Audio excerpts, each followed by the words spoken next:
Whoa! What's up, everybody? We are back, a special 2 o'clock edition of Kickin at Stateside. We can go any day, anytime. It's Every once really in a we're while. pretty flexible guys. We could do any time. This is the first time we got to pour one out for our producer Ralphie, who is no longer with us as our producer. So thank you, Ralphie, again for Yes, brother. everything you did for us, and the control is in my hands. Oh, boy. Dr. Doom over here. We have the control and the power. But yes, welcome back, everybody. We got a game going on. We're in the middle of the later stages. We got Chelsea, West Brom in the last about 14 minutes here. We got 73rd minute. Crazy score. We got West Brom up 3-2 over Chelsea. We were talking before the show. I was about to go on an epic rant if Chelsea was still losing 3-0 after their heartless effort in the first half. But it seems like Frank Lampard threw a couple water jugs in the locker room at halftime and maybe got the boys going a little bit here. So he had to do something, man. All of a sudden, this $260 million team was looking like they were going to be in some serious trouble. You still are. You've already dropped one game to start the season. You're looking at last 3 years, the winners have been 98, 100, 99 points. So like dropping games just isn't an option, especially to bad teams like West Brom. So yeah, especially against a West Brom team, I could see literally any other team except it'd be Fulham, like, maybe. Okay, cool, but no, it's going to be a nervy 15 minutes here to see what's going on. I'm just ready to just dig in the side. Good afternoon. Yo, Tommy, what's up? Steve, what's up? Yo, what's going on? Big shout out to Steve. His show needed to get moved up, so that's why we're on it. Hence we're on the 2 o'clock slot. But we are family here at A2D, so we are here to help each other. He actually just hooked us up with some pretty cool swag. Yeah, something pretty cool. We'll keep in the back pocket for now. We're not going to reveal it, but it's part of the prize pack for our fantasy league winner. So yeah, you you revealed it to me what it was. It's pretty sweet. Yeah. Eventually we'll either do maybe like some drawing or some contest that we could probably do to have a little prize giveaway. Yeah, we'll figure for out said prize. It's pretty sweet. Yeah. But yeah, other than this game going on now, we had two this morning. Everton, the Toffees, go 3 for 3 and in first place in the table here. When was the last time Everton was in first place? Dude, we gave them a ton of credit last year, preseason. It never came about until Ancelotti took over. And, he's just taken a kid like Dominic Calvert-Lewin and completely turned his career around. Exactly. Going from looking like a bust at 22, 23 years old to looking like the future number 9. They haven't had a good number 9 in Everton in quite some time now. So yeah, and that James signing seems like that's going to be probably one of the best of the year, I would say, right? Dude, the kid only likes to play with Ancelotti, apparently. He's like the James whisper, Ancelotti.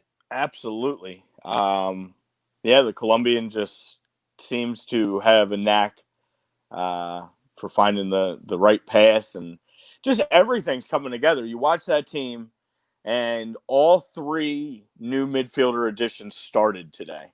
And right. All 3 had an impact. Decore, Allen, James. Plus you're taking Richarlison now, and he's playing inspired. Calvert-Lewin's playing inspired. Pickford, still a little bit to be desired. He's still he's still your number 1 in England, but probably not for long, as we've discussed. Could still use a little help on the defensive end, but I mean that team's legit. Yeah, I mean, definitely those three, like you mentioned, are solid signings. Alon, he doesn't do anything flashy, but he's a great defensive midfielder. Oh, That seems to be like he's going to be working out pretty good for the Toffees. And I mean, Crystal Palace, I mean, they look pretty good too, honestly. But yeah, I'm not selling stock. I'm not buying stock on Palace because last year they started out pretty good too, and yeah. then they were We've learned our terrible towards the lesson. end. I'm not doing that again. And And I'm sorry for the Palace DC fans, but you I'm beat me not to it. buying your stock quite yet. I'm sorry. Well, I mean, you of all people, the only, I guess, positive, depending on how Chelsea can finish out this game for you, your big positive is you hit another exacto. So you're 2 for 2. Yeah. Or 2 on the year, I should say, through 3 weeks. So you picked the score right on that one. I actually, when I was writing them down this morning, I had written it as a 2-2 draw. But then I went and decided to use my draw card on the Arsenal game. So I went back and revised my score before we put them out. And that's where I came up with 2-0. But yeah, good pick on your part, picking the 2-1 victory for Everton. I just felt that Palace wasn't going to score that much. One, if anything, like I would have said maybe 2-1, 2-2 draw. But the way Everton has been scoring, I figured they were at least going to score 2. Oh, so. Yeah. And at home, that was a big win. The perfect score picks are just so lucky. It's like I literally woke up like this morning and was like, oh shit, I got to make my picks, and just was like, 2-1 sounds pretty good. Hey, it's the best thing. You don't think about it too much. Yourself. You just throw it out there, Yeah, you underestimate yourself. Hope it sticks. That it stuck, and you now lead 12-6, I believe. Yeah. It was 8-5. I got the point for the win, but I did not get jumping out to a nice lead so far. Yeah, well, I had the lead last year early, so maybe that's a sign of what's to come. Reverse it. So yeah, what's going on in this game? Unfortunately, I don't have. So Chelsea is still down 3-2. We're in the 81st minute. Okay. West Brom still pretty much having everybody sit behind the ball, just hoping to get maybe a nice counterattack and put the game out of reach here. Yeah, and I thought that when the second half started, when you're West Brom, obviously you got a 3-goal lead. You don't want to continue to push and leave yourself in bad positions. But at the same time, you can't sit back for 45 minutes and not leak goals to Chelsea. There's too many scorers. There's too many good players there. You're not defensively strong enough to do that. You should have you come out and you play the second half just like you played the first half. Right. And if you pushing to score a goal, concedes one, so be it, because that's what got you there to get the lead. But when these teams they try to close it up for a second half, sometimes you really end up hurting yourself. And, as well as they played in the first half, honestly, they deserve something out of this. Right. So you hope they don't play themselves out of some points. I mean, obviously you do, but you know what I mean. In general, as a neutral, that's the goal there. So. Yeah, I mean, it's, segueing into the poll question, it would have been great to have Pulisic maybe come on for, 6 or 30 minutes and maybe get that spark that the team needed. But, as the poll question said, he had a little bit of a setback with that hamstring injury again. So, does this concern you as, more, not so much on a Chelsea side, for U.S. men's national team side? He's like the savior of our basically U.S. national team. If he does well, I think the U.S. team does well. But if this lingering injury thing is going to be his MO, does that concern you as just a fan of the U.S. men's national team, or just as a soccer fan in general? Because you want to see, obviously, everybody succeed, and you hate to see, people injured and always injured. So I kind of put that out there, does this concern you, I guess? Yeah, I mean, it's a bit concerning to me. I guess the only promising thing is you're starting to see a lot of good young players for our team. You're seeing McKinney made his debut with Juventus and looked like he belonged. He didn't, he got the start and actually he fit right in with that team. So that's a good sign. Right. Obviously, your boy Gio's doing huge things there. But you want to see all those pieces with Pulisic. Correct. You don't want them having to fill in because he's not available. You want to see all that plus him. So, yeah, I mean, it's tremendously concerning because it seems like he has a terrible time of playing a full year. Everybody plays injured. I mean, that in the reality of sports in general, you're playing with knocks, you're playing with bumps and bruises, but he's consistently missing time for 1 month, 2 months in clips, and that's not good. Exactly. And that's the only thing. It's not even the same injury. It's always like it feels to be Right. something different, which is even worse. Yeah. It's different if you keep having a lingering thing. It's like, okay, maybe ease them up a little bit, but it's always like it's something different each time, which I think is the most concerning part.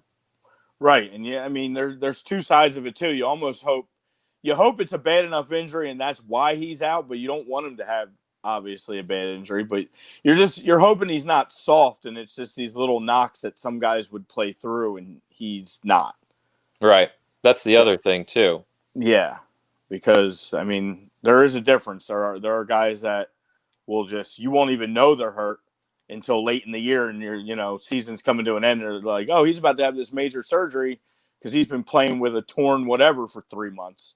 Yeah. And then there's a guy who, bumps his pinky and he's out for 2 weeks. So right. Some people are built different. Yeah. Straight up. They are. But I mean, the hamstring is a pain in the butt in any sport. Oh, that hamstring's thing lingering, and that's going to linger badly. And yeah. Especially a sport where you're running 90 minutes and you're stretching it every time you kick the ball. Yep.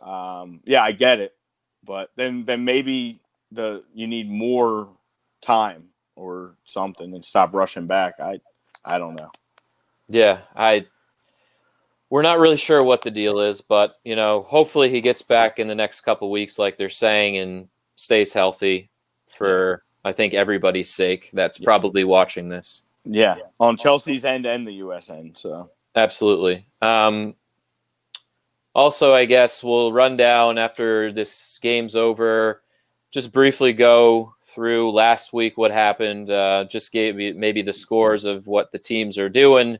Who's moving in the table, all that fun stuff. Obviously, games that are coming to come up tomorrow. Man City versus Leicester is tomorrow. Should be a good game. And on Monday, we got the big one. We got Liverpool versus Arsenal. Yes, sir. Which is a great way to end the third week in the Prem here. The Arsenal team looks a lot better under Arteta, and Liverpool is just Liverpool. So what Arsenal team are we going to see, I guess? Are we going to see the same one that's playing, competitively, winning matches? Or are we going to see last year's Arsenal who could possibly piss this game away? Well, considering with the win in the Carabao Cup against Leicester this week, we have to go to Anfield twice in 4 days. Oh, you get them in that too? Oh, yeah, on the Thursday. League Cup. Nice. On Thursday, yeah. So, yeah, we haven't won in Anfield since 2012. Okay. So, I mean, expectations right now are kind of... win one of two, maybe.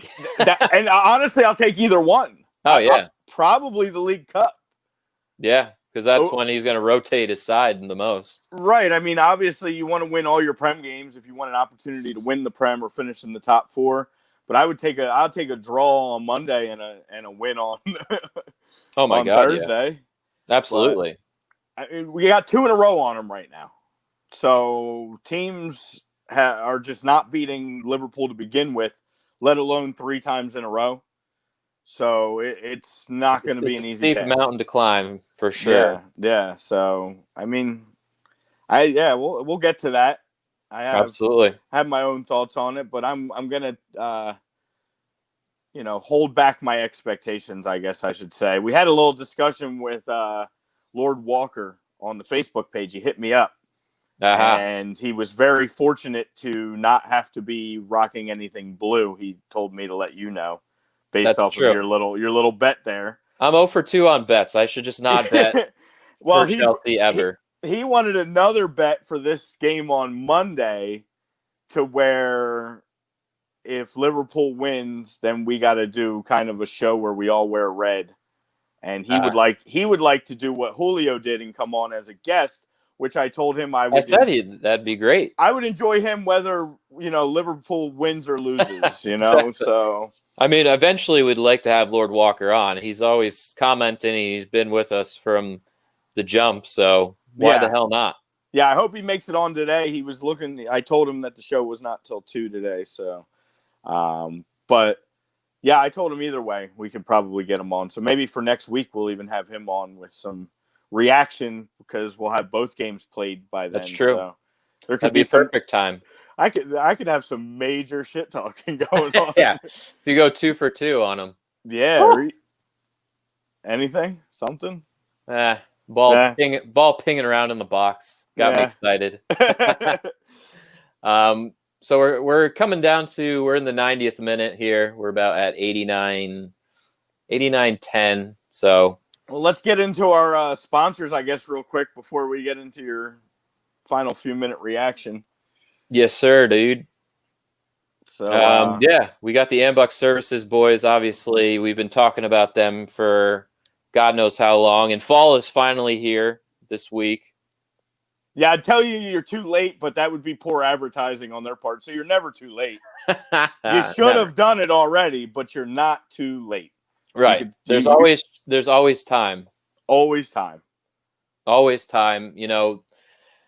All of a sudden, then those leaves are going to start falling off those trees, getting in those damn gutters. And why do it yourself when you could count on the experts to get in there? I actually was watching the foliage report this morning.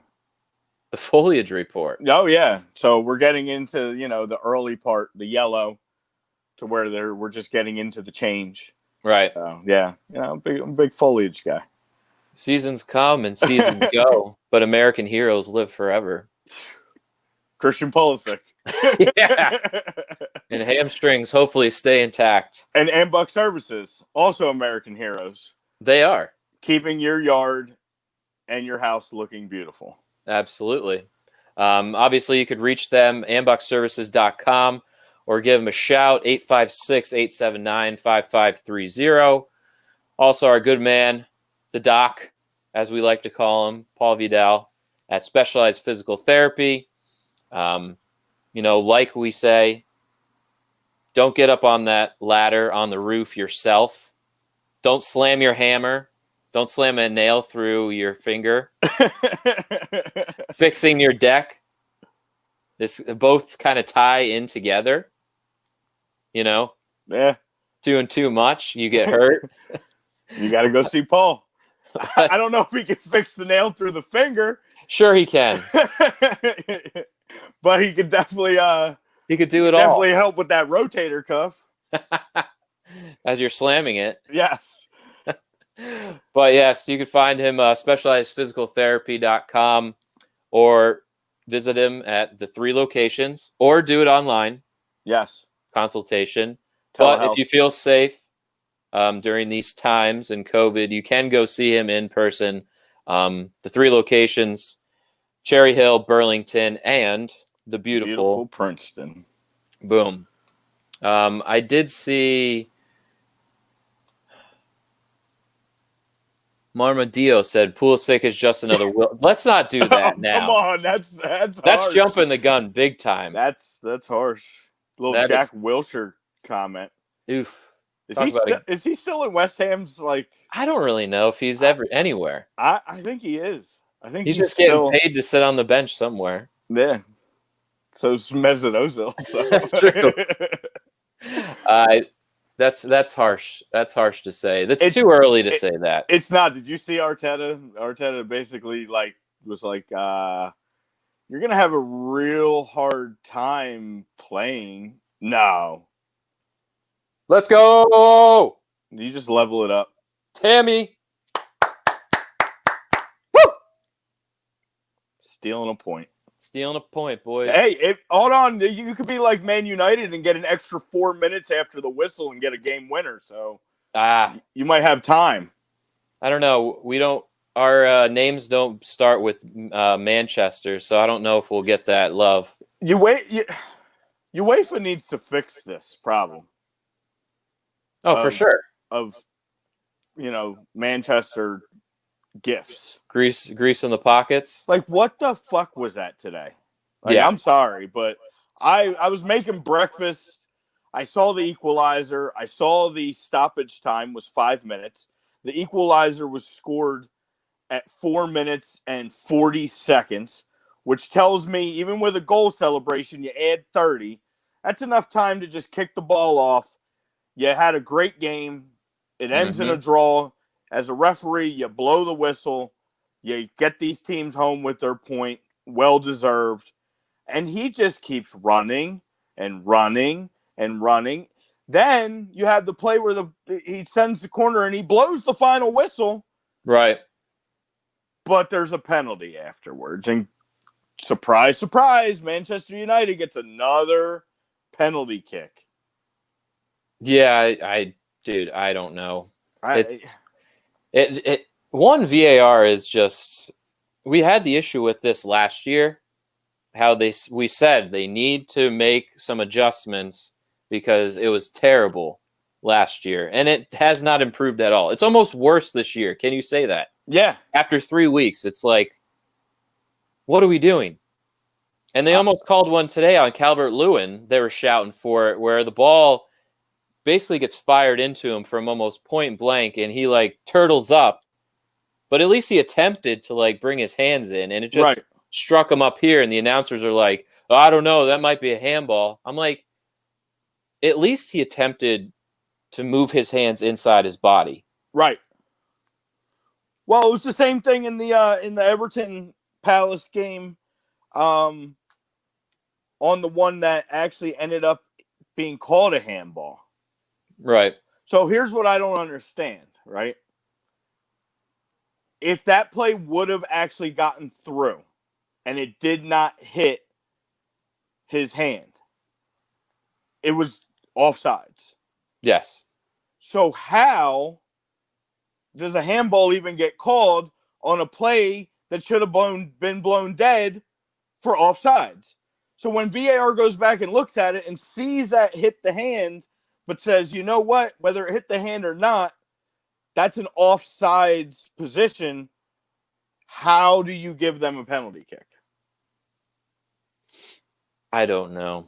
That doesn't make sense. Like, how does the offsides doesn't supersede the handball? Because as soon as the ball is released from his foot is when the offsides technically occurred prior to the ball hitting the hand. So the rules are just so fucking gray. It's disgusting. Well, that's the thing. There's so much gray area that it's like, how do you even make adjustments to it? You literally have to say, word for word, this is what is allowed, and this is what is not allowed. Because just the accidental striking of a hand now is deemed a handball. Yeah, armpit down. Right. They keep changing the laws just ever so slightly. But in reality, you have VAR and you have the opportunity to get it right. I mean, I don't know.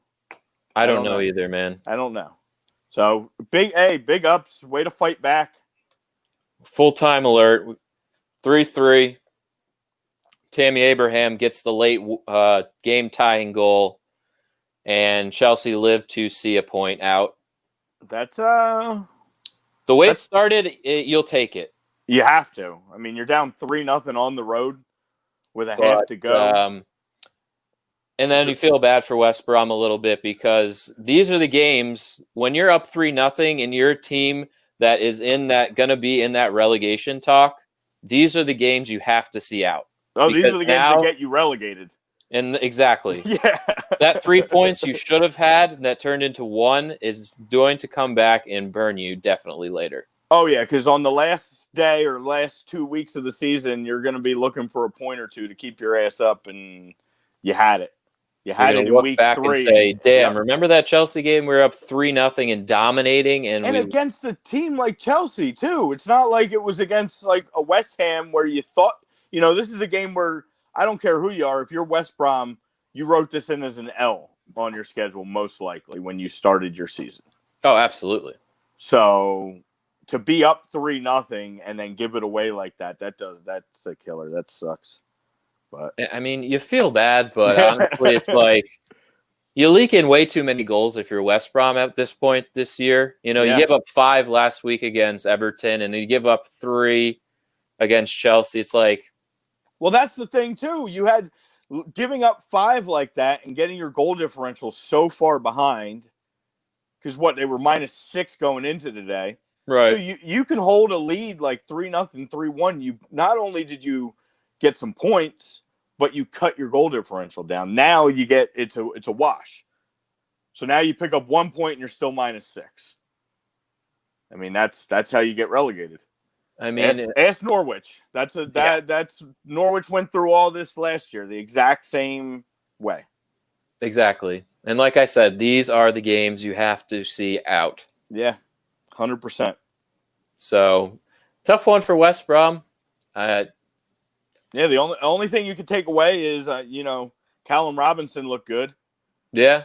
Sheffield's probably kicking themselves. They're dying to get somebody to put the ball in the net, and they had him. And that's going to be a terrible decision. Yeah, let him go. And now they're struggling to find a striker with 5 days left in the transfer window here. And Kyle Bartley gets his first Premier League goal. Actually started off with Arsenal, has made his way around the world of soccer a little bit. So he's quite the journeyman. Yeah, good to see, for him, good to see. And then obviously your boys come back, Mason Mount with a beauty. Good to see Mace. Again, for Chelsea, it's like the age-old thing, defense. Yeah. You saw it last year. Your new gift, Thiago Silva, did not look so hot. Did I not say that? You did. Was I not that excited about I was more excited Thiago than you were. And then Eddie, I saw earlier today, we were bantering. He was saying he wasn't excited. I'm like, dude, from the jump when we were first linked to him, I said, that's not the saving grace. It's David Luiz to Arsenal last year. An aging Brazilian defender is not the answer. You're just that desperate for any lively body. I mean, you look at the guy, though, and on the 22 that were on the starting lineup today, he's got the most pedigree in the game. Yeah. But I mean, this is a 36-year-old. He's also 30. Yeah, exactly. And he's been spending the last, 6, 7, 8 years in Paris just comfortably winning titles. Then he stepped. Granted, I mean, he had a decent game besides that blunder that led to the goal, but that was a very comfortable play. So it's just you gift him two, and it's if you're Frank Lampard, you move on. You say we sucked today, and we still pulled out a draw. Oh yeah, you're running hard in practice. I can tell you that. Oh, for sure, no doubt.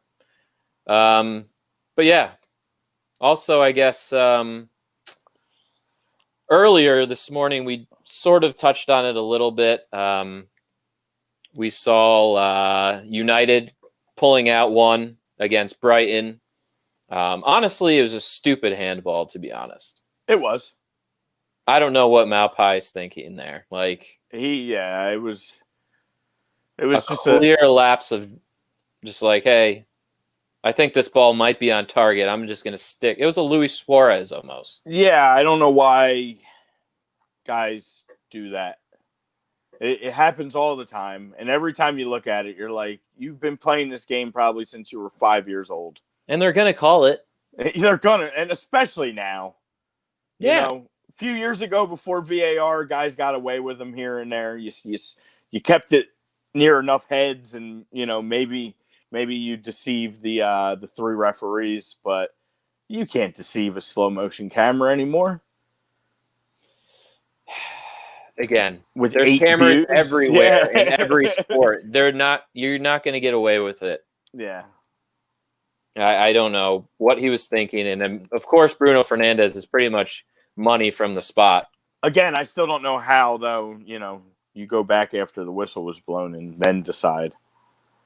But I don't know where you found the extra 2 minutes for that to even happen, for them to even have the corner kick. That was my dispute with all of it, was you had 5 minutes. Your 5 minutes played out. You had a goal. Like they said, the standard, I think, is 30 seconds you add for a goal. So that was not enough time for Manchester United to even get the ball down into the position for the play to continue to be extended. That's on the referee for just coming up with time. And I see it if you're in Old Trafford. I get it. But you weren't. You know, Brighton's the home team. When they get a late goal to level up like that, like I said, you give Man U a kickoff, and maybe you send one ball downfield and you give them a few seconds there, and then you blow the whistle. Right. You get out of there with a draw. But they clearly were giving United that advantage of being a team like United, and they were giving them opportunity after opportunity for something to happen. And they're always going to get the benefit of the doubt pretty much anytime. Yeah. Yeah, just finding 2 phantom minutes. So, and I mean, honestly, United hasn't looked that good. They haven't at all. They deserve bad last week. Yeah, they didn't look great today against a Brighton team. Again, Brighton just trying to hold. They're like they should be the draw kings. Yeah, they've been playing better. They do what they do. They're almost going to be. If they could get a couple more wins here and there, they'd be like Burnley. You know, They're not flashy, but they just get the job done. Either a draw or maybe get that random win. But Brighton just hasn't gotten enough wins over the years to get them into that 10, 11 range yet. And they have some promising players. That kid Lamptey looks good. Yeah, former Chelsea player. Yeah. Maupay, obviously, we know looks good. Conley looks good. Mm-hmm. Even the kid that we thought had the equalizer, Sully March. Yeah. He was having a good game, a couple missed opportunities. They actually hit the post like 5 times. I saw that. Yeah. So unfortunate for the Gulls, but again, United, good teams find ways to win. Yeah. I don't know if they're that good of a team, but again, it's early. They've played a lot of matches over the last 3 months or so. Yeah, they got the first week off, that little extra rest. So baby's got to rest. Got to give him some rest. But yeah, it's I don't know. Julio was saying that thank God Chelsea got the draw. Yes, of course. Julio was our guest from last week, so. Yes. Welcome back, brother. Thank you, Julio, for jumping on. That was a lot of fun. And it doesn't get any easier. You guys play Spurs on Tuesday. As part of the Carabao Cup. Yes, sir. So, after your 6-0 thrashing of Adams boys, Barnsley. Sorry, boys. Little running joke from last year's show. Good old Barnsley. Try to get it. Yes, Barnsley, I believe I called Burnley Barnsley by accident.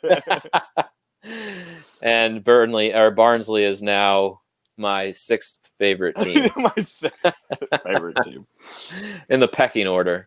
Speaking of 6 favorites, I won't even go there.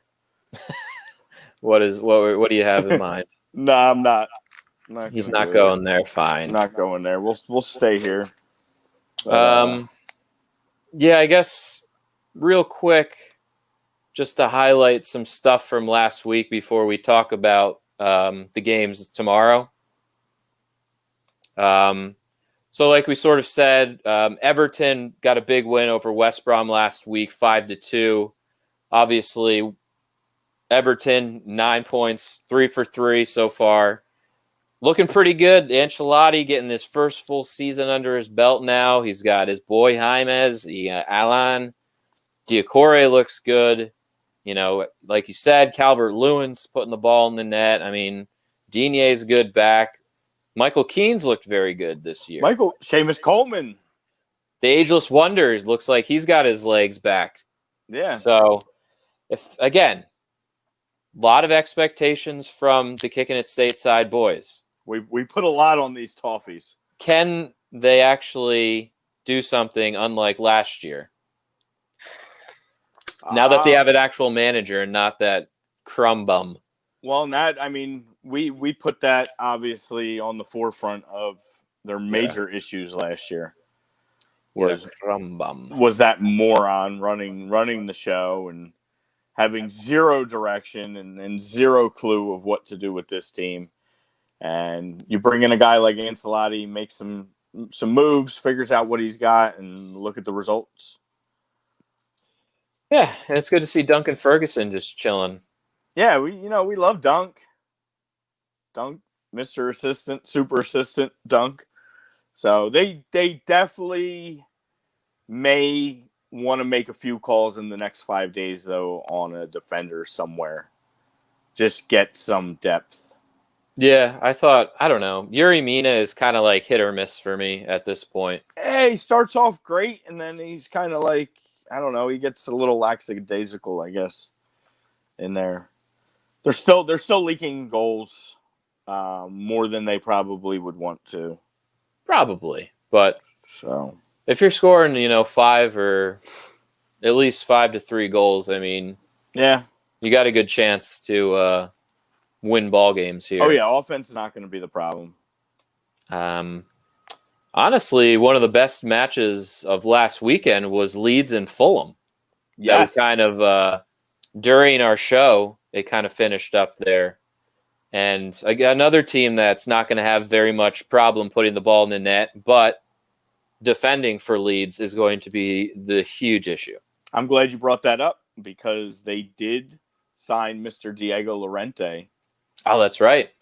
So they sure up that back. Well, I mean, you and I all week last week, all weekend, we talked about that exact thing. That for them to compete and do what we thought they were going to do and be the team that definitely stays up out of the 3, they were going to need to add some defensive help. So, I mean, he's not going to light the world on fire, but he's definitely a solid player. Gives them some depth there. He comes from Barca, so, I mean, he's got pedigree of playing on a high level. Yeah, right? I mean... No, where did he come from? He did not come from Barca. I apologize. Bilbao?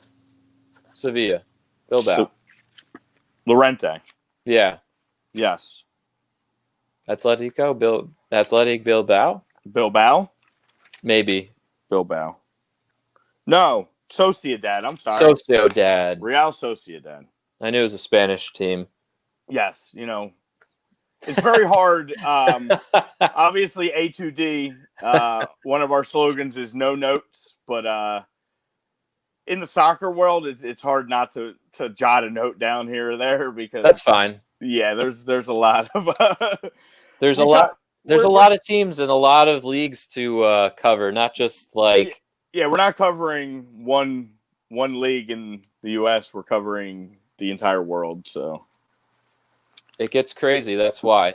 Real Sociedad. I'm sorry. When I was thinking Barca, might as well just to touch on the other transfers. Nelson Semedo comes to Wolves from Barca. That's what Portugal FC. Yes, just big time signing, I think, for Wolves to help shore up their back a little bit. He's a Espirito Santo type of guy out of Portugal. So, and Chelsea, Mendy. Yeah, Eduard Mendy. So I'm sure we will see him probably against Tottenham. I would assume he's going to be thrown in there immediately. Yeah, after today. Yeah. I mean, I love Willy Caballero, but it's time. He'll be your backup. Yeah, I know. Kepa's out of here. Kepa's out. See you, bud. Yeah. It's fun while it lasted. Not really. Highest paid goalkeeper in the world. Yeah. Really? You'll be paying him for the next 3 years. That's tough. That was tough. Yeah, that's a tough one to take. That one hurts. It's tough when you pay for a player and he's on another team. Yeah. Youssef, what's up, brother? Yo, what's going on, Youssef? What up? What else did we miss last week? What do we have? Arsenal won. Yes, Arsenal beat West Ham. It wasn't pretty. Never is. I was a little, but here's the thing. The Arteta factor. That team last year draws that game or loses that game. But they didn't hang their heads low. They fought back. Eddie comes in a beautiful sub roll, gets the goal. Arsenal wins 2-1, gets 3 points, gets out of there. Yep. And that's the world of difference that I'm seeing as a fan Eddie between and the team now led by Arteta and all this previous regime the last few years. That was definitely a game that they were tying. Yeah, that did have draw written all over it. Oh yeah. But West Ham isn't very good. They're not. And they're going to start offloading. When is Mikel Antonio going to leave? Because he's basically holding on to that. He's the binding force that's kind of making that team. He was the reason they stayed up last year. Yeah, he's going to make some money somewhere. You got to figure somebody in the league's looking for a striker. Sheffield. He wouldn't make that move, would he? I would. Sheffield has a better chance of staying up than West Ham, I think, at this point.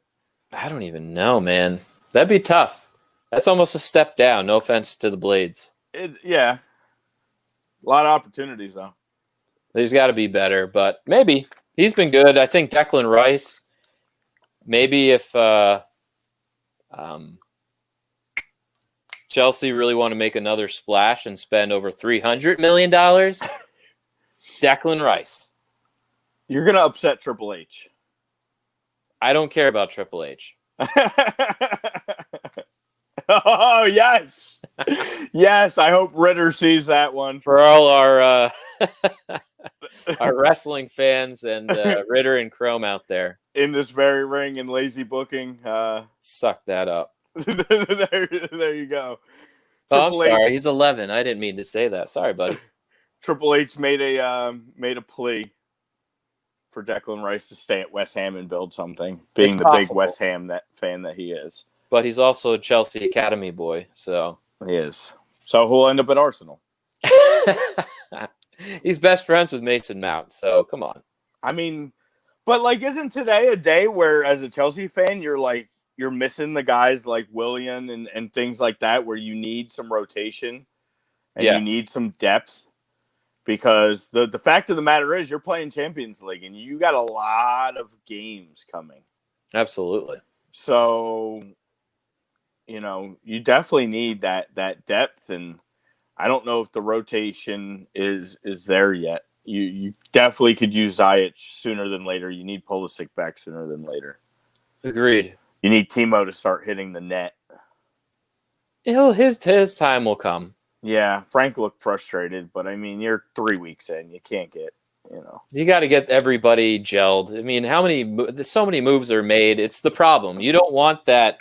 It's over. The super team, whatever, this is, what the hell did the Eagles guy say? Dream team. You don't want that dream team, with all these new signings and already writing yourselves in as this all-almighty superpower team, and then you go out and tie West Brom.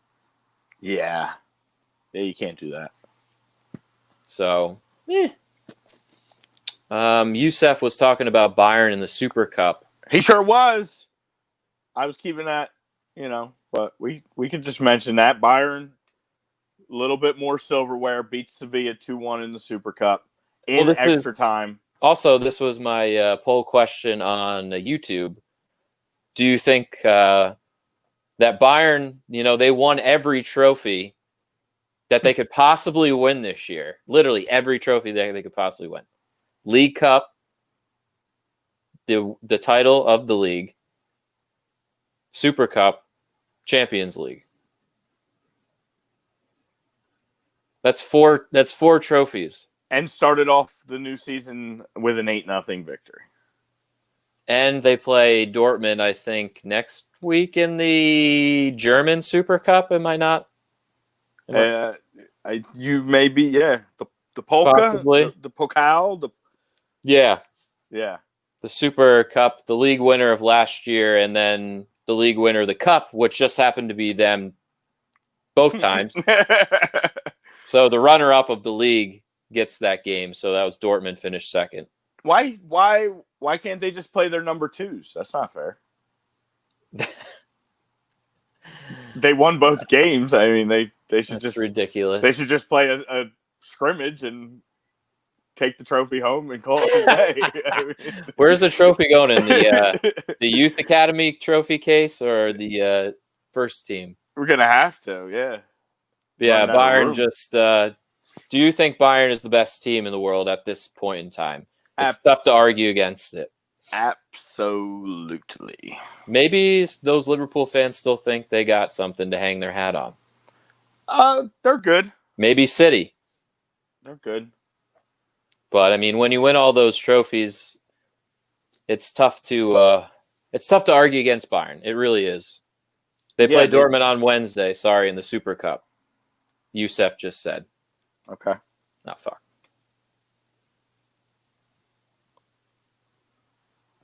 But that doesn't really matter to me. It would be a great trophy for my stupid team to win. Adam's really upset because Dortmund lost 2-0 to Augsburg today. So I'm just letting everybody know if thank God for the sanctity of our show that Chelsea came back and drew this game today. Because I was trying to hype them up earlier. It's just ridiculous. Yeah, but what else? My early mention for a surprise team in the Bundesliga, Stuttgart, got a nice 4-1 win today. They beat Mainz. So did Gonzalo Castro score? He did not. Shocking. And both teams got a red card. So finished 10-man each. I love the Bundesliga. You got to. The Bayern Liga. Yeah. The Bayern Liga. Oh my God. This is too much fun. Why isn't this game starting? Is my Peacock giving me an issue? It's 3:00 it starts. What time is it? 2:48. Oh, well, that's why. Duh. But the pregame should be starting, and it keeps saying that coverage begins shortly. Freaking Peacock. I don't know. They charged me my first payment this time. My 7 days ran out from last Sunday. Let's not get into the Peacock thing. They hit me for $5.32 this morning. Damn you, tax. Yeah. Go to hell, Peacock. Stupid. I know. But it's been really nice having it, though, I can say. It's all right. Maybe if they played one game on Peacock at the same time as playing a game on NBC Sports, that's great. You could watch multiple screens, not just have one game on Peacock. Right, and my thought is if I'm paying you $5, even if the game's on NBC Sports, it should be on Peacock as well. Right. Because I don't have cable upstairs. I just run my devices upstairs, and I thought, all right, I'll just throw Peacock up. I'll watch the Chelsea game. And nope, that's only on NBC Sports. Couldn't even get it on the NBC Sports without gold. Right. I'm not doing that. So Pep always finds way to choke in the semis. Yes. He does. Yes. Kind of random, but yes. He does. I agree, Youssef. Youssef's on point today. Thank you. Yes, he is. He's always on point. He's given us the info that I just failed to do my research. I knew it was Dortmund Bayern in the Super Cup at some point this week. I didn't know which day. Yeah, I didn't dig that deep this week. I was so focused between the Prem and the Carabao Cup fucks it up too. Yeah, well, yeah, Carabao Cup's important because most of the Prem is still alive in the Carabao Cup, so try to keep an eye on that. Obviously, we talked about it. Spurs play Chelsea on Tuesday. That's a big notable. And then, obviously, the Liverpool Arsenal's on Thursday in that. Yes. So, 4 of the bigger teams, 2 of them will be knocked out, unfortunately. I hate when my team draws a big name, and there's guys over there playing fucking Lincoln City like Liverpool. And, Great win. Yeah. Great win, 7-2 against the team that just got promoted from like the 6th tier. Well, I'm glad you said that, because talk about teams that got promoted. I don't know how we never mentioned that the Wycombe Wanderers are up in the championship. Yeah, for the first time in forever. In like 11 in the career. years. Yeah, and the Beast. Yeah. We get to watch the Beast. Well, they're not doing so good to start. No, so they've been off to a bad start, and they'll luckily probably go back. Most likely that penalty to Sheffield Wednesday is really hurting them, so they're still at the bottom of the table. That's going to be tough. Your boys that you've completely jinxed into the double, Nottingham Forest. Oh, they my lost Lord. Again. I watched that game yesterday. That was just a horrible game to Huddersfield Town. I think I pulled a you in Bournemouth situation where I speak them. I'm like, yeah, Forest, and they haven't won. I don't think they've won in their last 10 matches dating back to last year. Yeah, so they're sitting at the bottom of that table with Wycombe right now. So I seriously hope that Forest coach gets fired. Forest is in bad shape, man. Because I'm pretty sure the players have given up at this point. Oh, it looked. I watched that game yesterday on Plus. And they sold off Matty Cash to Villa. Yeah, they got nothing left. It's bad. Because Huddersfield Town is not good. And they kind of just terrible. They controlled that whole game. So 1-0. Yeah. They just kind of sat on it, and there was no spark from Forest. So when you just sit in peak position to make the championship playoffs last year, all you got to do is win maybe like 2 out of your last like 6 or 7. You can't even get 1 win or draw at all. Nothing.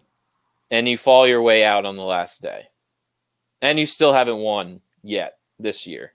It's time for a change. That sounds to me Eddie Howe style. They just have given up big time on whoever the coach is. Speaking of, I'm getting my first crack at doing a little coaching tomorrow morning. Yeah? I work with a gentleman who is going to be playing for a team in Monmouth. Very probably similar to like a 4th division, like Julio plays for, a Jersey team, and they're up and coming, and their coach was looking for some help. So I will be heading over tomorrow morning to just kind of observe and throw my 2 cents in. Cool. So yeah, I'm kind of looking forward to it. Got to start somewhere. So they seem to have some interest in at least, a little bit of my opinion, along with some other guys. We're going to kind of head over and see what they got. Maybe help with the defense a little bit. So yeah, I'm excited for that. Yeah. I just thought about getting my coaching badge, but I don't know.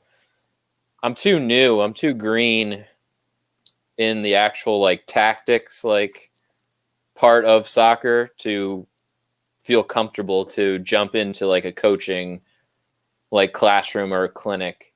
Yeah. Maybe in the next 10 years after I've got a little bit more under my belt, maybe I'll. Well, maybe that's my new thing when I hit my 40th birthday. There you go. Well, I'm getting pretty damn close, so I figure it's now or never, brother. So hey, some of the best start late. Yeah. So I figure why not?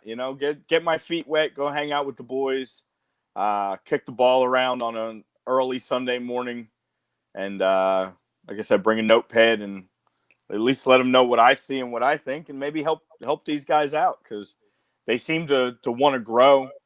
Their coach is apparently very actually kind of green himself like us and just has a love of the game. Like he told his players, he's more, he's like a Spoelstra type. You don't always have to be a great player to have knowledge and a love for a game. Exactly. And I try to tell people that, some people just have an eye for the game. Some people have an eye for talent. Yeah. I mean, it doesn't hurt to get another set of eyes in there and see what you see. Give your insight on maybe something, again, the other coaches maybe they didn't see. I don't know. We see it all the time where new coaches come in all levels, and you take the same group of players that underperform, and next thing you know, they're winning games. So, yep, exactly. Yeah, it's exciting. Youssef said if he were a coach, he'd be like Hansi Flick. Press on defense and attack.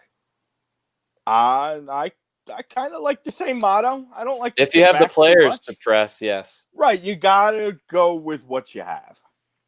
Because I've seen a lot of teams try and press, and they're just too slow to press, and you just get burnt terribly. In any sport, you can't play you can't fit without the right. Yeah. What's the saying? Fit a square peg in a round hole. Oh, yes. You can't do that. You can't. It doesn't work. It doesn't work in soccer. It doesn't work in basketball. It doesn't work in any sport. It just doesn't work. You gotta have a system, and you gotta hope that you find players that fit your system and it all works together.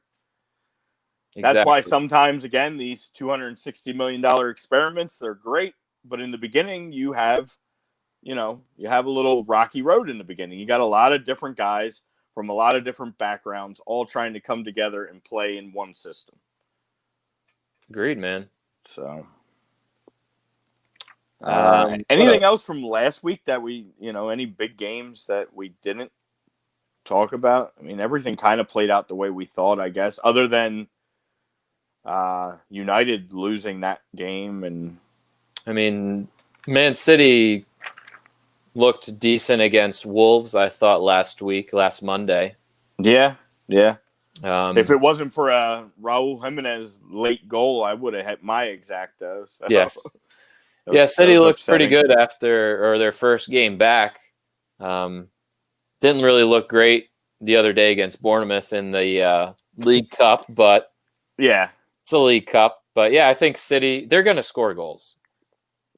And I think that Eric Garcia kid is going to be pretty legit. Yeah, at center back. And I think Otamendi is going to be moved out eventually. His time's probably getting pretty thin. Well, yeah, now because you have Ake now too. Yeah, Stones stinks. Yeah, Stones is trash. So I like the Eric Garcia, Nate Ake center back pairing. Go young, baby. Yeah, and then that gives you the ability to put what's his name back out on the left-hand side as well. The Frenchman. Benjamin Mendy. Mendy or Laporte. Yes. I forgot about him. Yeah, so you can rotate that. Again, rotation. There's a lot of games to be played depth, for a team. Man. Yeah, you got to have that squad depth. Especially during these COVID, during the COVID period now, because this year it's just going to be a jam-packed schedule to try and fit all these games in. So you're going to need that depth. And if you don't have it, it's like the Sheffields, like the West Broms of the world, you're going to be in trouble. Absolutely. Youssef said that even though Tottenham has won their last 3, I do believe Jose Mourinho will be gone. We had that discussion a little bit last week. That was my bold prediction that Jose will get fired at some point this year. If they didn't get their head out of their ass last week, he might have been gone after that game. Once they sell Sonny and HK, they're done. Yeah, more Sonny. Sonny runs that team. I don't care what anybody says. That team goes with Sonny. I mean, his wires cross and he kicks people a lot, and then he scores 4 goals. Yeah. I mean, he's a great talent. He's fantastic, but I don't know. The wires get all nuts and he starts lashing out. We need him to dial it back sometimes. Yeah. And then HK last week had 4 assists. Yeah, single-handedly beat. Not a big deal. 21 point fantasy freaking week for you. You're welcome. You beat me by 2 points. By 6. Put some respect on my name. And now I'm in the relegation zone, sitting 11th in our early fantasy league. Talk shit, dog. We got 36 more weeks to go, or 35. That's why I wasn't worried about week 1, where half my team was not even playing. whatever. I'm the best no-win team with the most points. So at some point, that's going to come back and help me. That's something to hang your hat on. I guess. I've outscored like half the league. I just haven't got a win yet. It's tough stuff, bro. Yeah. Sad story, bro. Yeah. Let's talk about some of these matchups coming up this weekend tomorrow. Yeah, well, we got one now. We got just started. Yes, that's right. We have a 3 o'clocker. We got a special one. Just Burnley and Southampton. Yes. I almost said drop the puck. Adam's 2 favorite coaches that aren't Frank Lampard. Yes. It's my it's the battle of who's gonna get my love. The Ginger Moreno or John Dyche or Chris Wilder? You mean? I mean Ross. Wow. Adam, I forgot 2 other favorite coaches. That's why I was thinking in my mind, like, who's my 2 favorites? Ralphie. I'm sorry. Ralph Hasenhüttl is my second. Yes. But yeah, Burnley, Southampton just kicked off. I have money on Burnley, so hopefully Chris Wood, my boy, scores. I think Danny Ings will probably get 1, but unfortunately, I think Burnley will be too tough and get the job done. Probably like 2-1-ish. Yeah, I'm gonna watch Janipo heavily this week. Not only because I picked him up in fantasy and now dropped him already because I saw no one picked up Thiago, but I think that kid last week played really well, even though Southampton, fell apart to Spurs. That first half of that game, he was the best player on that team. Fell apart. They were just letting. Look, Harry Kane picks his head up one time. First touch, boom, right on the money. At least twice. I'm like, and why was Southampton playing like a high line? That's just mistake number 1. I don't know, but Janipo's looked like a nice bright spot for that team, and he's an intriguing player. So just interested to watch how he does. I don't know. This is one of those games. It's going to be a tough call. Probably ends up close to a draw, 1-goal type game. You would think. It'll be close. I don't know. With the Southampton just after getting thrashed last week, do they just kind of pack it in this week again? I don't think so. I don't think Hasenhüttl allows that, man. That's fair. And I don't think Danny Ings has a lot of fight in him. So he just keeps on going, man. It's a beautiful story, I gotta say. Yeah, he seems like that boxer that you could just keep pounding him in the face, but he just keeps coming back and wears you out. He's a late bloomer. He's getting called up to the national side when he's like, what is he, 30-something? Right? 32, 33. Yeah. He just finally found a good place, I guess. He just feels comfortable in that Southampton system. Yeah, I mean, even if you look at his goal last week, he has a nose for the net.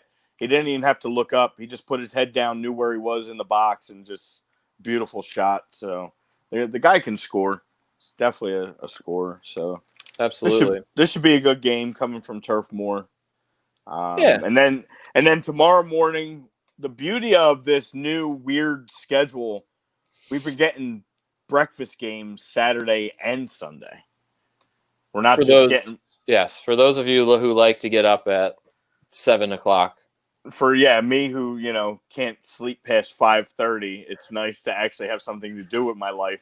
There you go. So yes, so we have Sheffield and Leeds tomorrow. Man, Sheffield need this win bad, big time. And then I guess the biggest question is, a team like Sheffield who thrives on like 1-0 type performances against a team like Leeds who shows they don't care who you are, they're going to put balls in the net. Talk about a team of one team can score a lot. The other team seems to not be able to score. Yeah, and Sheffield's not the same team without Dean Henderson. Ramsdale was a nice pickup. You know what's really screwing with Sheffield? Not having people in the seats. That's the biggest thing. It is. That drives a team like Sheffield. Danny Ings. Already. Danny Ings. He doesn't care, man. He's just beautiful ball. Nice little Che Adams pass. Little chip. in the back of the net.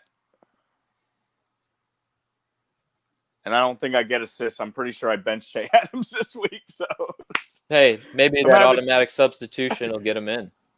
Yeah, what the hell is that shit? Dude, I don't know. My dad was freaking out about that too. That's what cost me the win week 1 against the Leeds kid.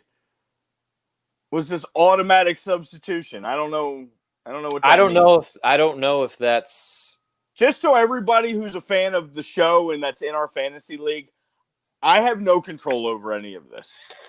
We put this together. This is the EPL fantasy, how it's run. This is how head-to-head leagues are scored. I don't know. We weren't able to set up scoring. It was an automatic scoring setup. It was an automatic thing. You have no control. I don't understand it just as much as none of us do. But this is year 1, inaugural season. So by next year, we'll figure this out. We're trying. You got to adjust. Yeah. So don't take it out on me or Adam if something you wake up on Tuesday morning and your team lost by 2 points when you thought you were up, because it's however they do it. It's already happened. It's whatever format the Premier League fantasy soccer has. It's not the best, but it's like basically the only one that does, I think, Premier League soccer fantasy wise. So it already cost me a win week 1, so it's definitely nothing doing on my end. I can promise you that. Trust me, it pisses everybody off. Yes. What else? So sorry. Back to Sheffield Leeds. I think we could pretty much wrap that up. What else we got? Spurs Newcastle tomorrow at 9. That's your 9 o'clocker. That's a decent one. Newcastle is one of those teams. They look great one week and then just clueless the next week, and they look like they don't even want to play. Dude, I can't figure them out.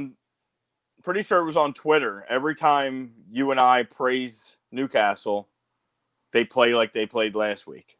Right. They start off the season looking phenomenal. Both new additions and Hendrick and Callum Wilson score goals. Then they come back. They play a League Cup game. Their other new addition, Ryan Fraser, scores a goal. They win. And then they come out this week with an absolute snoozer. So it's like you can't figure them out. They're going to go on the road playing Tottenham. Tottenham bounced back, obviously, we just talked about last week with a 5-goal performance after looking bad in the first half. So that's a tough one to call. Who knows what team's going to show up for either side. I mean, that's got to be frustrating for Newcastle fans as well. Oh, yeah. It's like, dude, you look great that first week. You're like, all right, the new boys look like they're going to pan out. Callum Wilson, Jeffy Hendricks gets on the score sheet. But again, it's week 2. We're only in week number 3 now. I don't think there's any panic button quite to be pushed unless you are possibly West Brom and Fulham. I was going to say, you can't push the panic button, but I guess you can't push you can't be overly excited either. You just got to take them for what they are. And maybe they are who they are. Maybe Newcastle is just a 12th place team. 13-10. Just stay up. It is what it is. They just got to just ride it out. They know, maybe their fans know they are just up and down. You take the good with the bad, I guess the old saying is, right? But for a lot of, especially these longtime Premier League fans, and I hear it time after time when we talk about it, is Newcastle is a legendary club. Mm-hmm. Newcastle deserves better. Newcastle needs to get back to where it's not even an issue if they're a top 10 team, and maybe even competing for, top 6 for a spot in Europe. That's where they need to get to. And for whatever bullshit reason, they get blocked on this buyout. The oil owners. Yeah, so it's okay for a shitty, team like City to get bought out and get all this money infused in and now become something that they never were. But you take a historic team like Newcastle and they're not allowed. I mean, I don't get it. And they keep saying it's a matter of time to where, they're going to have to figure out My guess is the payoff to UEFA hasn't been enough. That's all. So No, you can't. when Newcastle's not allowed to grease any pockets. They don't have that luxury. or that maybe they just haven't offered enough yet. So when they offer enough, then UEFA will allow the buyout, and then we'll really see. Well, they don't want anybody to mess with the Golden Boys of City. They don't want two oil owners, or sorry, three it would be. Yeah, with Chelsea. Yeah, They don't want anybody else to compete like that. They don't want Newcastle at the top of the table. I mean, I think it's good for the sport to have Newcastle as a top 10 every year. But I don't know. Money talks, and maybe not the ratings Newcastle would generate. Yeah. If you had them in prime time spots every week. The only people I care about Newcastle are the people from Newcastle. Yeah. Although we've met a few people in our journeys in the Philly area who've adopted Newcastle because they're That's true. Similar type team, I guess. That's very true. I forgot Mr. Diaz. Yeah. Little working class blue collar. Which, hey, if that's, if you want to if you pick your squad based on certain characteristics that you like that resembles a certain city in the U.S., sure. I see guys asking all the time in the one MLS fan group. It's always the typical, I'm from Europe.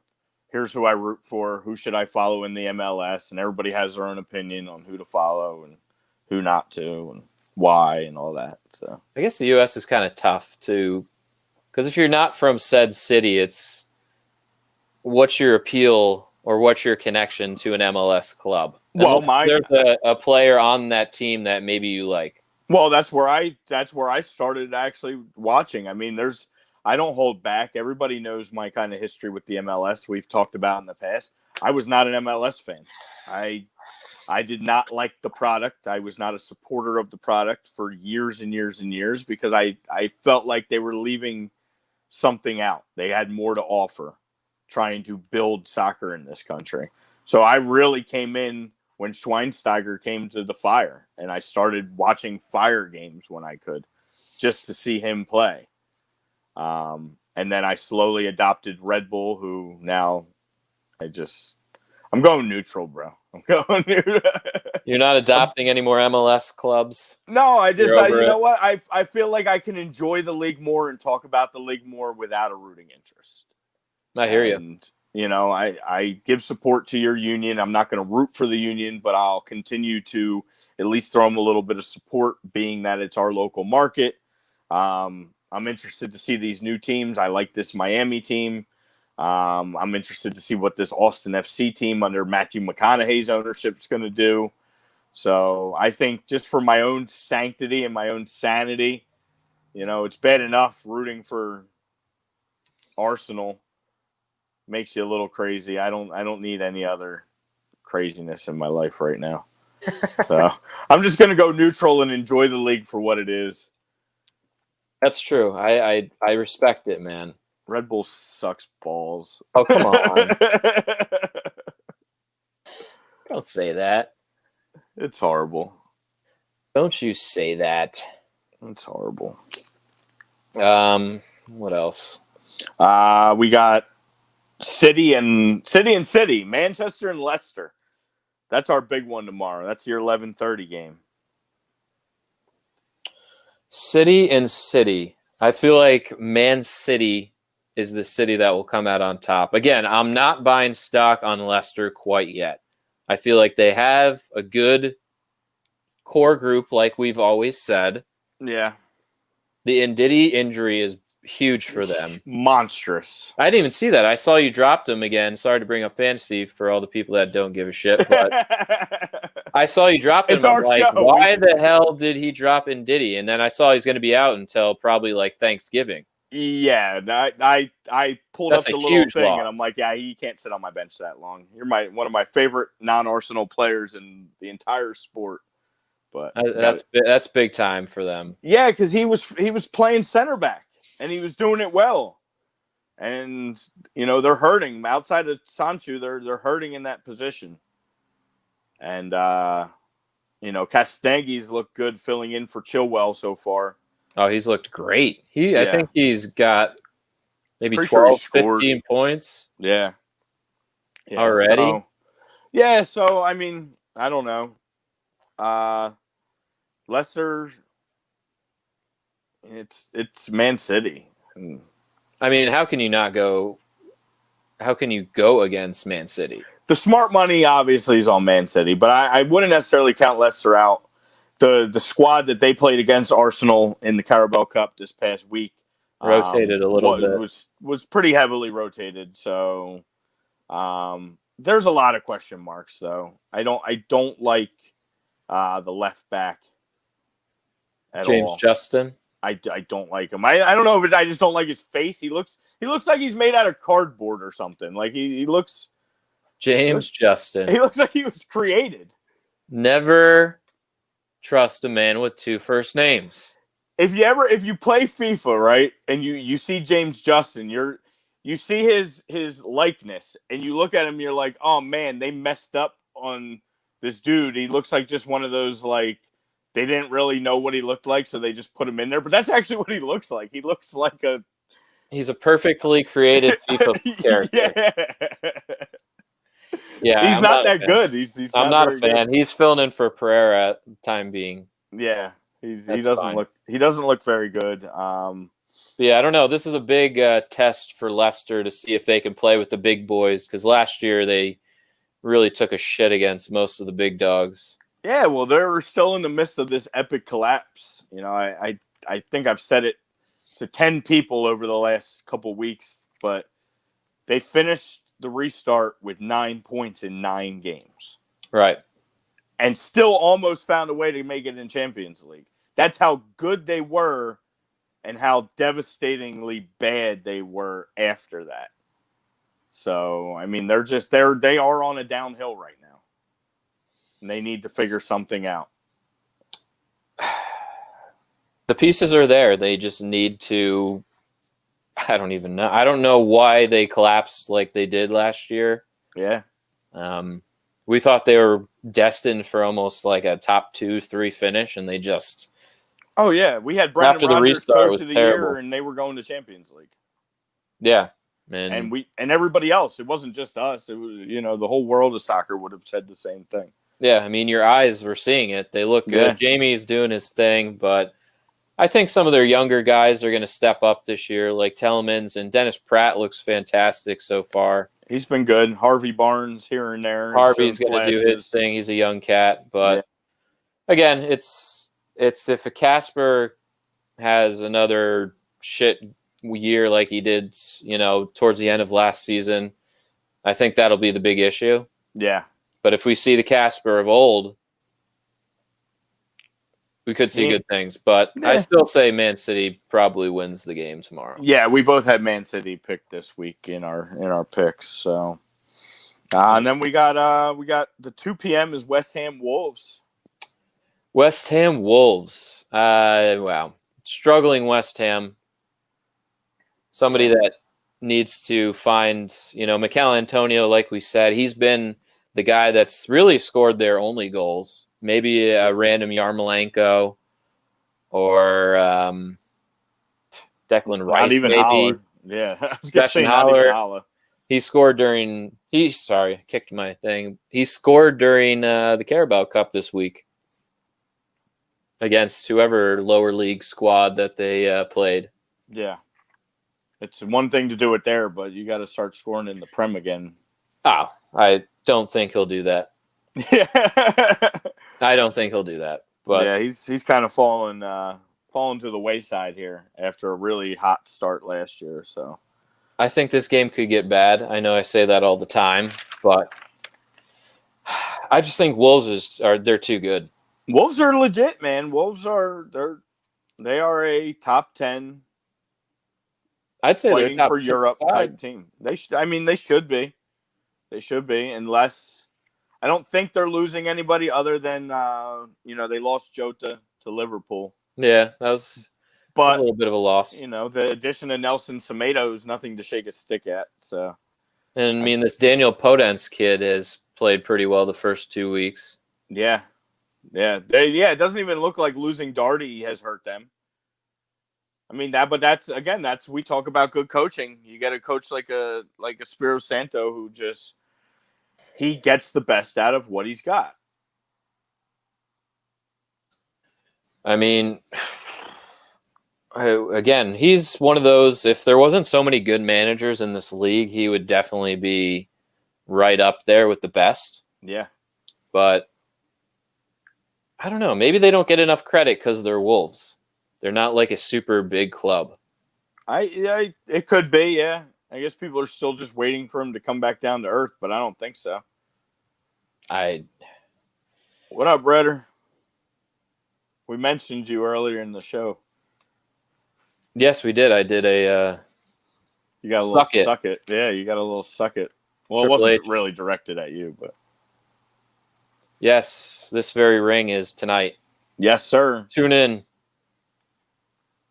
for all our wrestling peeps out there. We know you're out there. Of course. Just like soccer, there's a lot of closet soccer fans. There's maybe a lot of closet wrestling fans. Absolutely. So don't be afraid to be you and come shoot on the out shit with us. Yeah, exactly. It's a safe space. This is a safe space. No, it's not. For some teams, yes. For some teams, no. Yeah. This is not a safe space for Spurs fans. Who else? That's one. Cincinnati fans. Ooh, definitely not a safe space for Cincinnati.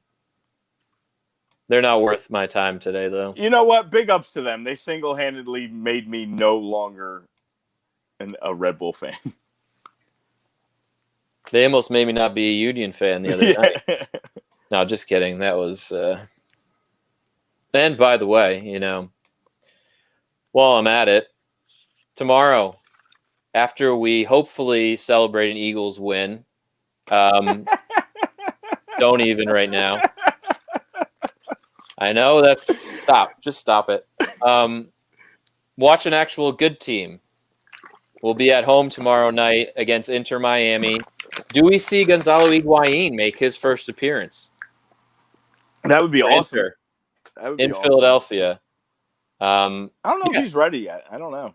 The best team in Philly right now is your Union, sitting in, I believe, second place. I could be wrong. Yeah, I believe they're still second, right behind Columbus. Columbus looks to be the lead dogs for the Supporter Shield. But yeah, Union against Miami tomorrow.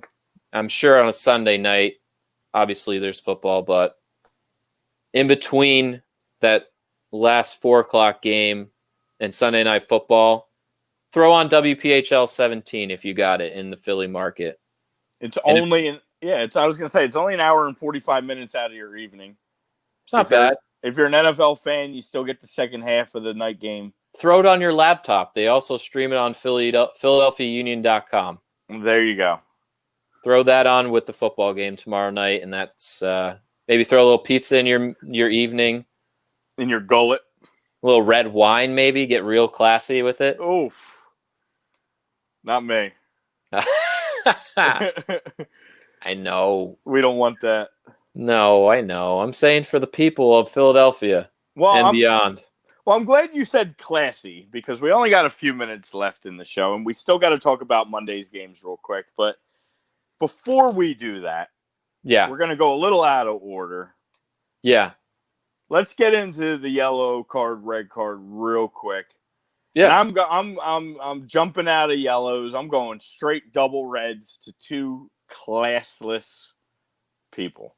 One is I tried to go an entire show without mentioning his name, and unlike the progressive girl who can't stop talking about those things,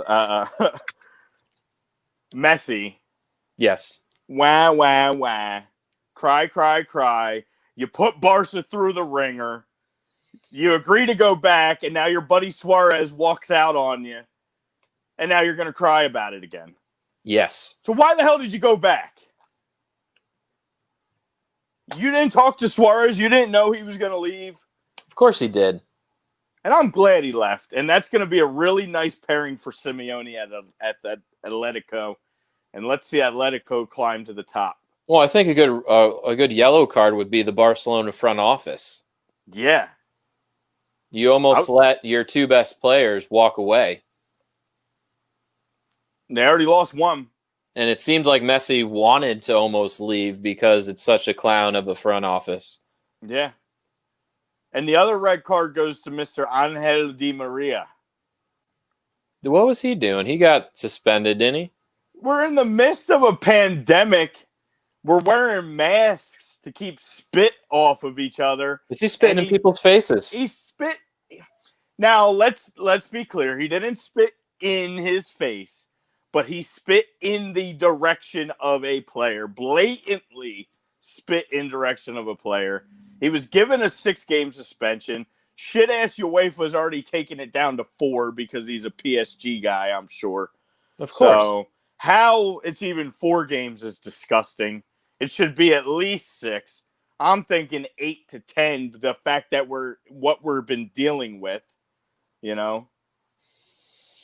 That's an outlandish move for your wires to cross that badly for you to spit on anybody. Yeah, like you're spitting especially on somebody. Especially in these times. And 2 weeks ago, he tested positive for COVID. Even better. So he's just throwing out there, toxic.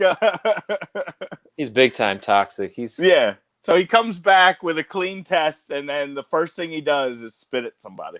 He's like, let me test this out. Puh. Yeah. Prove him wrong. He said, Fauci, suck on this. But yes, I don't know where I was going with that. But yeah, I don't know. That deserves more than a red card. That's like a serious no-no. That deserves some time off. That's timeout. That's a timeout. But he gets 4 games. No big deal. Of course, grease the pockets. Yep. PSG. Loving those oil owners, baby. So, real quick, Monday. We'll talk about Liverpool and Arsenal to end it. How about that? All right, we got 12:45 Monday. We got Fulham Villa. I expect Villa to win. Yeah, Fulham's looking a little rough to start. I think one team that might be able to start placing that finger on the panic button just might be Fulham. Yeah. And I think Villa looks happy with their I think they look good. Yeah. Yeah. Emi Martinez, I think, will be the signing of the inter-league signing of the year. Yeah, it's again, it was tough for Arsenal to let him go, but they had to get the money while he had the highest value. I understand it. And give this kid, a chance to finally really be a number one. And I love Leno, and I'm happy for him. It's a good move for both, like we said. Yeah, I'm going to hate to see us when we have to go against him, and he'll probably shut us out or some shit. But out of spite. Yeah, just out of spite, but very good for him. So I'm happy for him. And then obviously we got the game of the week. It comes all the way to 3 p.m. on Monday. The best and the last. Monday Night Football over across the pond there. Mm-hmm. 3 o'clock for us here. And Arsenal with a chance to do what this is your time to shine, baby. In a long, long time. I said it early in the show, they haven't won an Anfield in 8 years. I'd be very happy with a draw. That was why I made the pick this week. I don't necessarily know if I think that's going to be it, but that's what I want. So, gonna hope that I get double. Obviously you want the win, but I'll be satisfied with a draw. I just think Liverpool's too tough. No matter what. I think so too. I mean, it's a new look Arsenal. It's a good looking team, but this Liverpool team's no joke. And obviously they had Thiago. He just got his feet wet last week, so he'll probably be in the lineup, I would think, going forward. Yeah, just a little bit more firepower. That gives them the opportunity to put, Fabinho? Yeah. Back at center back, which he looked good with Van Dijk. He looked like a little bit upgrade to Joe Gomez. So, and I guess something to keep an eye on as the transfer window is approaching to see if they sell Gini Wijnaldum now that they have been buying all these midfielders. Yeah, you would think so. I know that he was linked to Barca, so that's a possibility. Go back to his old national team coach, Ronald Koeman, who's at Barcelona now. Arsenal's made another offer to Lyon too for this Aora. Ooh, yeah, Hasim So Aor. they bumped it up to 35 AOR. million. They're saying they could go as high as 45 million if He's they a can stud, sell. man. They're trying to sell Torreira to Atletico, which I love Lucas Torreira, but if you're making this move, I'm all for it. He might be odd man out at Arsenal. Yeah, so we'll see. Like we said, we got 5 days now left in the transfer window. So by next week's show, it'll be closed. We'll know what everybody's going forward with, and then we can really hone in on what everybody's doing. We'll be 3 weeks into the season and see what everybody's built with. Yeah, basically. I mean, that's a good way to end it. I guess after week 3, we're going to kind of see, what teams have, what teams do not have. Again, I know we've said there's some teams that look very good, like Everton, that maybe you want to hold off buying their stock if we were doing it in that kind of respect. Those analogies of the stock market, maybe hold off on buying them. And then probably selling your stock on West Brom and Fulham. Yeah, big time. It seems after. We'll see how Fulham does tomorrow. Again, I'm not going to cash it in, but I was going to say, and West Ham even against the Wolves later today. Right. Or later tomorrow. So, yeah. Not today. Yeah. And again, a shit ton to talk about. Now that there's a condensed schedule, they started the season a month behind, obviously because of COVID. It's going to be fast and furious. So you better be ready for us to come in and just maybe sometimes we're going to be bouncing around from League Cup and you're going to hear a lot of Carabao Cup being talked about, but don't be confused. We'll try and make it as simple as possible for everybody. Well, and I wanted to discuss with you, I think, we do have a little contract coming up here with A2D. So maybe we can talk to Tommy and maybe get stretched out to 2 hours. Yeah, it's possible. The way things are going, bro, that extra half hour would be really nice because in the beginning, we always looked at each other and said, how are we going to talk for an hour and a half? And now it's like, how the hell are we going to squeeze this in an hour and a half? Well, at first, I remember we were like, are we even going to be able to talk for an hour? Yeah. And then Tommy's like, I don't know. I think you guys can do an hour and a half. I think it's doable. Yeah. And thank God, because an hour we'd be screwed. Yeah, we'd definitely be screwed. But yeah, we'll that's something to think about, maybe stretching it to 2 hours, especially since now I'm behind on the 1s and 2s. So oh yeah. I hope you enjoyed. It's week 1. I feel like I'm getting my feet back, like getting my feet wet and getting that. Feel like I'm back doing shit again, Yeah. It feels good, but again, send off clap for everybody. Thank you guys for listening. And, I know with the time change, it can be a little confusing, but we will be back to our originally scheduled time slot of 10:30 next weekend. Yeah. And if you're not catching us live, you can watch us back everywhere. And everywhere on all the A2Ds, on our socials. So continue to follow both sides. Kicking it Stateside and A2D and all the awesome shows. We're flying into football season's full gear. So yeah, there's a lot to talk about, especially we know with all the struggles of some other teams in Philadelphia. Yeah. I won't say any names, but yeah. Thank you guys again. We will see you guys later. Enjoy the rest of the games, and we love you guys. Later. Love you. Later, bro.